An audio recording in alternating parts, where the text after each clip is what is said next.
Hello, Internet. It's Shane from Cubicle Refugee. Continuing with our walkthroughs, we have the Shrine of Keh Namut, located at the peak of Mount Hylia. If you've been following along with our videos, the cold weather of the mountain shouldn't have done any damage to you, thanks to your Warm Doublet. If you haven't gotten it yet, go watch that video now, as you will be unable to obtain it after completing all 4 of the shrines. I'll leave a link for you in the description. Like other Great Plateau shrines, this one introduces a new rune and a new mechanic to go with it. So, to you who sets foot in this shrine, I am Keh Namut. In the name of the goddess Hylia, I offer this trial. Cryonis. You know the drill by now. Activate the Guardian Stone to the left of the entrance and get your new rune. This one, Cryonis, allows you to create a pillar of ice anywhere there is at least a shallow amount of water. These pillars can be used in multiple ways, including just climbing up them to reach new heights. This first portion of the shrine simply requires you to create a pillar near the ledge so that Link can continue along the path. If you hadn't noticed yet, now is a good time to clarify that under normal circumstances, you cannot climb freely inside of a shrine. Cryonis pillars and ladders are a few exceptions to this rule. You also cannot use any special powers that you gain from completing several main quests, but those will not be relevant for some time ahead. The second section of the shrine brings you to a closed gate that appears to be capable of rising up. Use the Cryonis pillar, and up it goes. Once you've gone through the gate, you will encounter an enemy that will fire an energy blast at you. While this can be blocked with a shield, you did just learn how to create a pillar of ice out of shallow water. In this instance, you can definitely use Cryonis to block the incoming beams as you approach the enemy.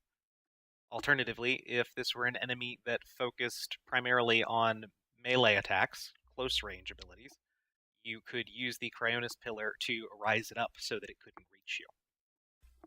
The treasure chest in this shrine is located in a small alcove in this hallway that can be easily reached through the use of the Cryonis pillar.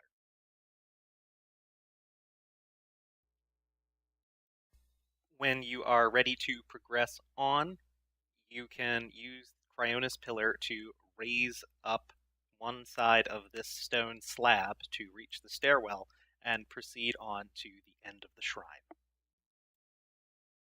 As a few last notes on Cryonis before we wrap up the video here, it is worth noting that you can have up to 3 pillars active at one time, with the oldest pillar being automatically destroyed if you summon a 4th. However, you can also manually destroy pillars by aiming the Cryonis rune at an already active.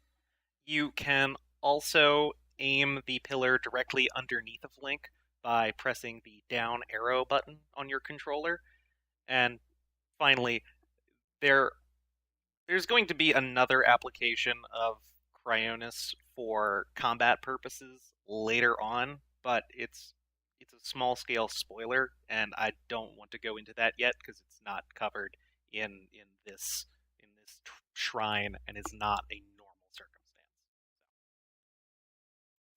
Either way, there you have it, folks. If you've been following along with these videos, you have completed all 4 of the shrines located on the Great Plateau, and are ready to head on to the rest of the game. Our next video showcases one more thing you should do before moving on to the main quest. After that, however, we will be tackling each tower region in a counterclockwise manner as we move along the main quest, completing all the shrines and side quests along the way as we can. This has been Shane with Cubicle Refugee. See you next time.